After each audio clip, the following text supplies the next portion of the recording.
বনের এক ছোট্ট বাসায় মা পাখিটা আজ খুব চিন্তিত। তার দুটি আদরের ছানা হঠাৎ খুব অসুস্থ হয়ে পড়েছে। তাদের সারা গায়ে প্রচন্ড জ্বর এবং তারা জ্বরে খুব কাতরাচ্ছে। মা তাদের ছানাদের এই অবস্থা দেখে খুবই চিন্তিত।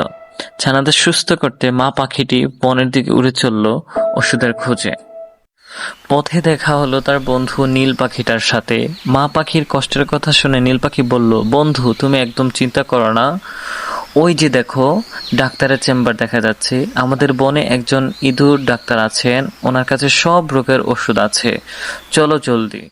যেমন কথা তেমন কাজ। নীল পাখি আর মা পাখি মিলে পৌঁছালো ইঁদুর ডাক্তারের কাছে।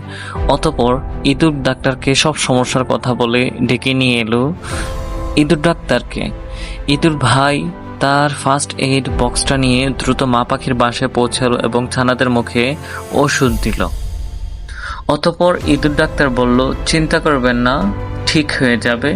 এই তো প্রথম ডোজ খেয়েছে, দ্বিতীয় ডোজ খাবে, তখন দেখবেন একবারে পরিপূর্ণ সুস্থ হয়ে যাবে। তখন হঠাৎ করে দেখলো ওষুধ খেতেই ম্যাজিক হয়ে গেল। ছানাদের জ্বর একদম সেরে গেল। তারা কম্বলের নিচে আনন্দে কিচিরমিচির করে নাচতে লাগলো। মা পাখি এই দৃশ্য দেখে সে আনন্দে আত্মহারা হয়ে কাঁদতে শুরু করে দিল। মা পাখির মনেও শান্তি ফিরল। সত্যি ভাই, বিপদের বন্ধুই আসল বন্ধু।